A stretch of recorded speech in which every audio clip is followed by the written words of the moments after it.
ନିଶା ଗରଜୁଥାଏ ତୁହାକୁ ତୁହା।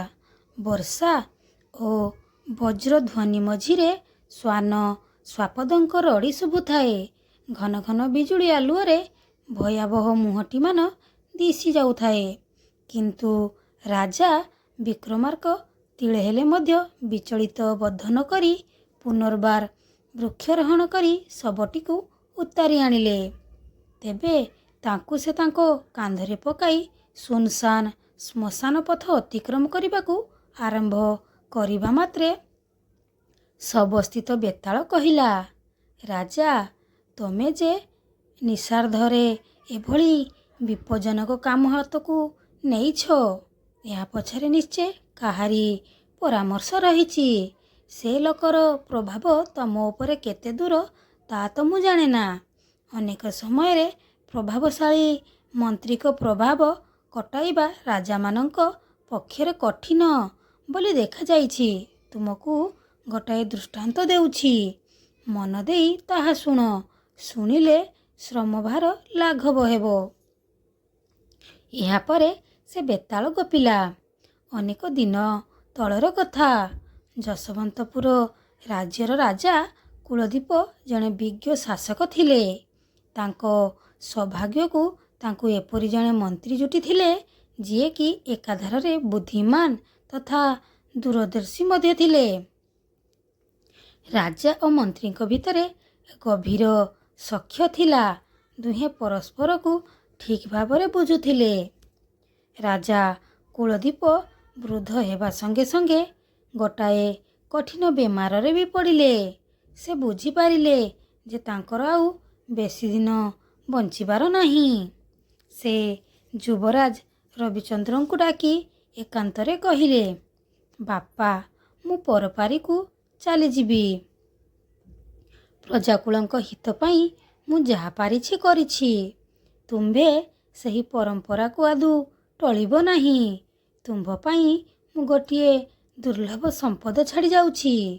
ତାହା ରାଜ୍ୟ ନୁହେଁ କି କୌଣସି ଗନ୍ତାଘର ବି ନୁହେଁ।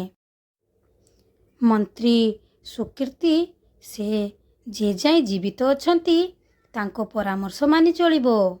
ଏହା କହିବାର ଅଳ୍ପ ସମୟ ଭିତରେ ସେ ରାଜାଙ୍କର ମୃତ୍ୟୁ ହେଲା। ପ୍ରଥା ଅନୁସାରେ ରବିଚନ୍ଦ୍ର ସଙ୍ଗେ ସଙ୍ଗେ ସିଂହାସନରେ ବସି ପିତାଙ୍କ ସତ୍କାରର ସବୁ ପ୍ରକାର ବ୍ୟବସ୍ଥା କଲେ। ତାପରେ ବିଧିବଦ୍ଧ ଭାବରେ ତାଙ୍କର ଅଭିଷେକ ହେଲା। ଅଭିଷେକ ପରେ ପରେ ନୂଆ ରାଜା ତାଙ୍କ ମନୋନୀତ ମନ୍ତ୍ରୀଙ୍କ ନାମ ଘୋଷଣା କରିବା କଥା ରାଜା ରବିଚନ୍ଦ୍ର ସୁକୀର୍ତ୍ତିଙ୍କୁ ହିଁ ତାଙ୍କ ମନ୍ତ୍ରୀ ରୂପେ ଘୋଷଣା କଲେ। କିଛି ଦିନ ଗଲା। ଦିନେ ରାଜା ମନ୍ତ୍ରୀକୁ ଗୋପନରେ କହିଲେ, ମନ୍ତ୍ରୀବର, ଆମ ପଡ଼ୋଶୀ ରାଜ୍ୟ ସମଗଡ଼ର ରାଜା ଜୟପାଳ କ୍ରମେ ବେଶୀ ବେଶୀ ଶକ୍ତି ସଞ୍ଚୟ କରୁଛନ୍ତି। ଆମେ ତାଙ୍କୁ ଆକ୍ରମଣ କରି କାବୁ କରିଦେବା ଠିକ୍ ହେବ ନାହିଁ କି? ମନ୍ତ୍ରୀ ନୀରବରେ କିଛିକ୍ଷଣ ଚିନ୍ତା କରି କହିଲେ, ମହାରାଜ, ବର୍ତ୍ତମାନ ଆମେ ଯୁଦ୍ଧଯାତ୍ରା କରିବା ନାହିଁ। ରାଜା ପ୍ରଶ୍ନ କଲେ, କାହିଁକି? ମନ୍ତ୍ରୀ ସୁକୀର୍ତ୍ତି କହିଲେ, ଜୟପାଳ ଆମର କ୍ଷତି କରିବାକୁ ଚାହାନ୍ତି ବୋଲି କୌଣସି ପ୍ରମାଣ ଆମ ପାଖରେ ନାହିଁ। ତେଣୁ ତାଙ୍କ ରାଜ୍ୟ ଆକ୍ରମଣ କରିବାର ଏକମାତ୍ର ଯୁକ୍ତି ତାକୁ ଅଧିକାର କରିବା। ଆମେ ଯଦି ପରାସ୍ତ ହେବା, ତେବେ ଆମର ସେହି ଦୁର୍ବଳତାର ସୁଯୋଗ ନେଇ ଅନ୍ୟ ଯେକୌଣସି ରାଜ୍ୟ ଆମକୁ ଆକ୍ରମଣ କରି ବିପର୍ଯ୍ୟସ୍ତ କରିଦେବ। ମନ୍ତ୍ରୀଙ୍କ ଏଭଳି ଯୁକ୍ତି ସେ ରାଜାଙ୍କୁ ମୋଟେ ଭଲ ଲାଗିଲା ନାହିଁ।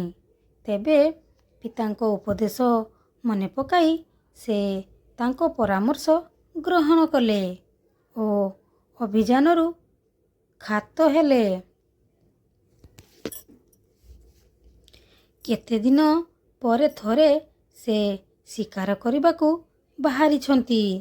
ମନ୍ତ୍ରୀ କହିଲେ, ମହାରାଜ, ଆଜି ବଣକୁ ଯାଆନ୍ତୁ ନାହିଁ। ରାଜାଙ୍କ ଉତ୍ସାହରେ ଭଟ୍ଟା ପଡ଼ିଗଲା। ସେ ଆଶ୍ଚର୍ଯ୍ୟ ଓ ସାମାନ୍ୟ ବିରକ୍ତ ହୋଇ ପଚାରିଲେ, କାହିଁକି ଯିବି ନାହିଁ?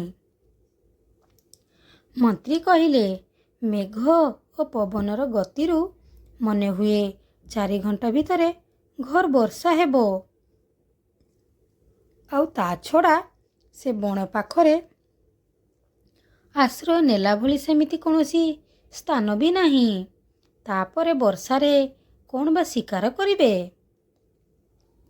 ରବିଚନ୍ଦ୍ର ତାଙ୍କ ଅନିଚ୍ଛା ସତ୍ତ୍ୱେ ପ୍ରାସାଦ ଭିତରକୁ ଫେରିଗଲେ। କିନ୍ତୁ 5 ଘଣ୍ଟା ବିତିଯିବା ସତ୍ତ୍ୱେ ମଧ୍ୟ ବର୍ଷା ନ ହେବାରୁ ସେ ମନ୍ତ୍ରୀକୁ ଡକାଇ କହିଲେ, ଆପଣ ମୋ ଶିକାର ଯିବା ବନ୍ଦ କଲେ, ଅଥଚ ବର୍ଷା ହେଲା ନାହିଁ। ମନ୍ତ୍ରୀ କହିଲେ, ମହାରାଜ, ମୋ ଜ୍ଞାନ ବୁଦ୍ଧି ଅନୁସାରେ ମୁଁ ଯାହା ଠିକ୍ ଭାବିଲି କହିଲି। ମୁଁ ଯେ ସର୍ବଦା ନିର୍ଭୁଲ ପ୍ରମାଣିତ ହେବି ବୋଲି କହିପାରିବି ନାହିଁ। ତେବେ ବର୍ଷା ସିନା ରାଜଧାନୀରେ ହୋଇନାହିଁ, ବଣମୂଲକରେ ହୋଇଥିବ ବୋଲି ମୋର ବିଶ୍ୱାସ। ରାଜା ବଣମୂଲକକୁ ଲୋକ ପଠାଇ ଖବର ନେଲେ। ବାସ୍ତବିକ ବଣରେ ଭୀଷଣ ବର୍ଷା ହୋଇଯାଇଥିଲା। ପାହାଡ଼ିଆ ନଈ ଉଛୁଳୁଥିଲା। ତେଣିକି ସେ ରାଜା ମନ୍ତ୍ରୀଙ୍କ କଥା ଉପରେ ଆଉ କେବେ ବି କଥା କହନ୍ତି ନାହିଁ। 6 ମାସ ପରେ ହଠାତ୍ ଦିନେ ମନ୍ତ୍ରୀ ରାଜାଙ୍କୁ ଗୋପନରେ କହିଲେ, ମହାରାଜ, ସମଗଡ଼ର ରାଜା ଜୟପାଳ ଆମ ରାଜ୍ୟ ଆକ୍ରମଣ କରିବା କଥା ଭାବୁଛନ୍ତି ବୋଲି ଗୁପ୍ତଚରଠୁ ମୁଁ ଖବର ପାଇଲି। ରାଜା ଅସନ୍ତୁଷ୍ଟ ଭାବରେ କହିଲେ, ମନ୍ତ୍ରୀବର, ମୁଁ ତ ସେଥିପାଇଁ ତାଙ୍କ ରାଜ୍ୟ ଆକ୍ରମଣ କରିବାକୁ କହୁଥିଲି। ଏବେ ବିଳମ୍ବରେ ସେଇଆ କରିବାକୁ ହେବ।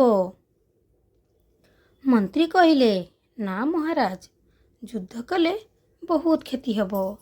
ମନ୍ତ୍ରୀଙ୍କ ମନ୍ତବ୍ୟ ଶୁଣି ରାଜା ଆଶ୍ଚର୍ଯ୍ୟ ହୋଇ ବିଦ୍ରୂପ କରି ପଚାରିଲେ, ତେବେ କ'ଣ ବିନା ଯୁଦ୍ଧରେ ଆମେ ତାଙ୍କର ଅଧୀନତା ସ୍ୱୀକାର କରିନେବା?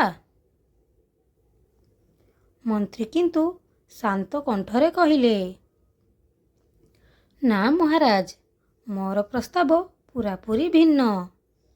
ରାଜା ଜୟପାଳଙ୍କର କନକ ସୁନ୍ଦରୀ ନାମରେ ଏକ ସୁନ୍ଦରୀ ଓ ବୁଦ୍ଧିମତୀ କନ୍ୟା ଅଛି।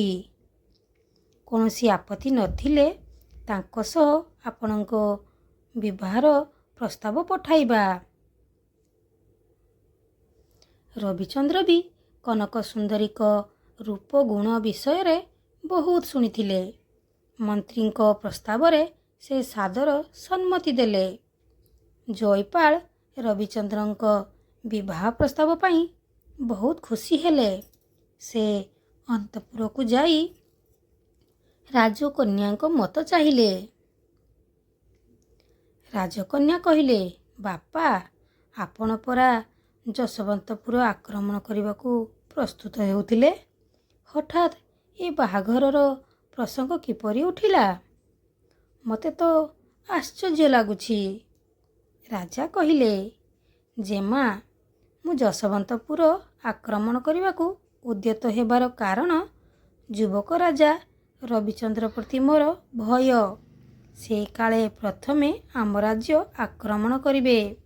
କିନ୍ତୁ ବର୍ତ୍ତମାନ ଦେଖୁଛି ମୋ ଜାମାତା ହେବା ତାଙ୍କ ଇଚ୍ଛା। ରାଜକନ୍ୟା ପଚାରିଲେ, ଆପଣ ଯେତେବେଳେ ତାଙ୍କ ରାଜ୍ୟ ଆକ୍ରମଣ କରିବାକୁ ପ୍ରସ୍ତୁତ ହେଲେ, ସେତିକିବେଳେ ସେପଟୁ ବିବାହ ପ୍ରସ୍ତାବ ଆସିଗଲା। ଏ ଯୋଗାଯୋଗ ତୁମକୁ କ'ଣ ଅଦ୍ଭୁତ ଲାଗୁନାହିଁ? ରାଜା ଜୟପାଳ ଚିନ୍ତା କରି କହିଲେ, ଯଶୋବନ୍ତପୁରର ମନ୍ତ୍ରୀ ସୁକୀର୍ତ୍ତି ଅତ୍ୟନ୍ତ ବୁଦ୍ଧିମାନ ଓ ବିବେକୀ। ତାଙ୍କରି ପରାମର୍ଶ କ୍ରମେ ଏହା ହୋଇଥାଇପାରେ। ରାଜକନ୍ୟା କହିଲେ, ବାପା, ମୁଁ ଶୁଣିଛି ରାଜା ରବିଚନ୍ଦ୍ର ତାଙ୍କ ମନ୍ତ୍ରୀଙ୍କ ଅନୁମତି ବିନା ଶିକାର କରିବାକୁ ବି ଯାଆନ୍ତି ନାହିଁ। ଯିଏ ମନ୍ତ୍ରୀ କଥାରେ ସବୁ କରେ, ସିଏ ଯେ କାଲି ମନ୍ତ୍ରୀ କଥାରେ ମୋତେ କାହିଁକି ପରିତ୍ୟାଗ ନ କରିବ? ଆପଣ କହି ପଠାନ୍ତୁ। ମୋର ସର୍ତ୍ତ ହେଲା ସେ ତାଙ୍କ ମନ୍ତ୍ରୀକୁ ନିର୍ବାସିତ କଲେ ମୋ ସହ ବିବାହ ହୋଇପାରିବ। ରାଜା ଜୟପାଳ ସେହି ମର୍ମରେ ସମ୍ବାଦ ପଠାଇଲେ। ତାହା ଶୁଣିବା ମାତ୍ରେ ରାଜା ରବିଚନ୍ଦ୍ର ଉତ୍ତେଜିତ ହୋଇ କହିଲେ,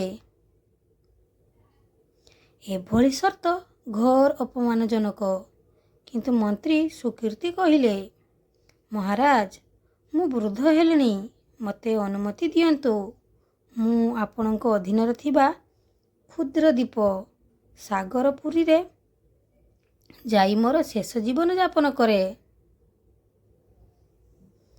ଅସମ୍ଭବ। ଆପଣ ମୋର ମନ୍ତ୍ରୀ। ଆପଣଙ୍କ ରହିବା ନ ରହିବା ଉପରେ କାହାରି କିଛି କହିବାର ଅଧିକାର ନାହିଁ। ସେନାପତି, ଯୁଦ୍ଧଯାତ୍ରା ପାଇଁ ପ୍ରସ୍ତୁତ ହୁଅ।